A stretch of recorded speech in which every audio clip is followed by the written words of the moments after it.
Assalamualaikum warahmatullahi wabarakatuh. Bismillah, alhamdulillah. Senyampang dengan akan berakhirnya Ramadan, maka fokus orang muslim terkadang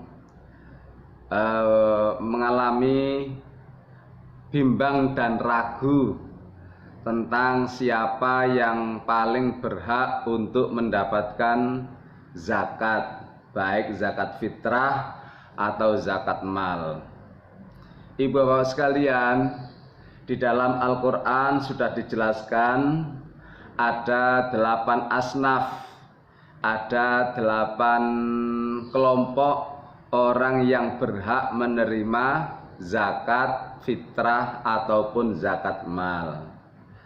Yang pertama fakir, yang kedua miskin. Lah, standar sampai sekarang belum ada patokan jelas, barometer kriteria orang dinamakan miskin. Karena antara zaman dahulu dengan zaman sekarang mengalami perubahan. Kalau zaman dahulu jumhurul ulama khususon madhab syafi'i mengatakan orang fakir ialah orang yang tidak mempunyai penghasilan sama sekali. Tetapi kalau orang miskin menurut madhab Imam Syafi'i, dia mempunyai penghasilan tetapi tidak bisa mencukupi untuk kebutuhan mendasar. Kebutuhan primer mereka belum tercukupi. Ada sih pemasukan, tetapi antara pemasukan dan pengeluaran itu tidak seimbang lah begitu. Ibu bapak sekalian,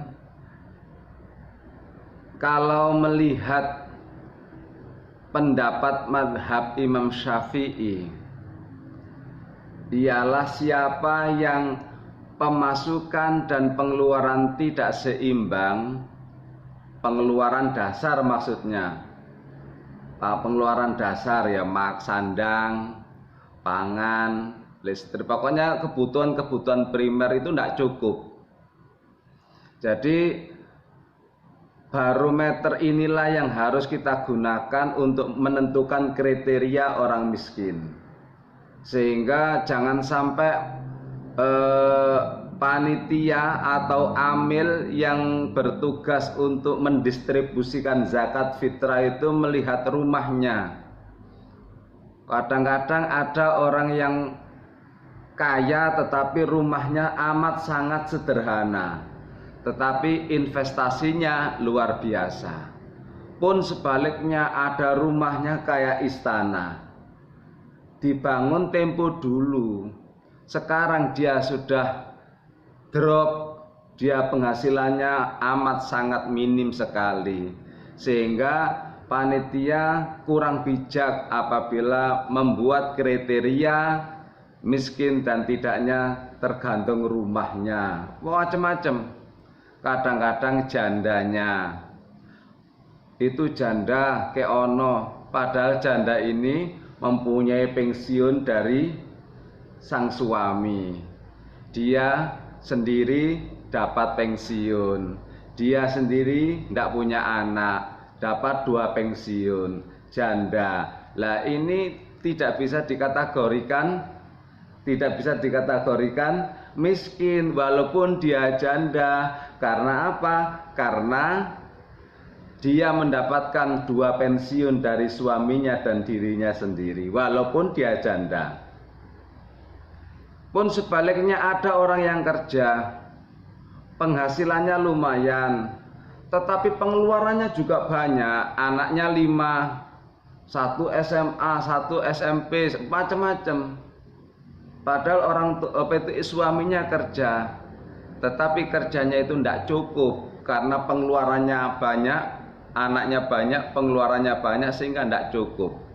Sehingga untuk memudahkan melihat kriteria, karena memang zaman dahulu dengan sekarang ini berbeda, maka lebih amannya itu menurut guru-guru kami kalau sekarang itu membuat patokan siapa yang kerja di bawah UMR. Kerja di bawah UMR. Ini pun tidak bisa dijadikan satu-satunya patokan. Lah dia tidak punya suami, tidak punya istri, tidak punya anaknya sudah kerja. Di bawah UMR juga bisa dikategorikan sudah tidak miskin. Cuman rata-rata kita tarik garis tengahnya, bila mana penghasilan setiap bulan itu di bawah UMR, mereka berhak dikatakan orang miskin. Karena standar upah minimum regional itu sudah diperhitungkan untuk tiap-tiap daerah. Antara Surabaya berbeda UMR-nya dengan Lamongan. Lamongan UMR-nya berbeda dengan Gresik. Gresik UMR-nya berbeda dengan Sidoarjo. Itu sudah diperhitungkan besaran nominal UMR masing-masing daerah.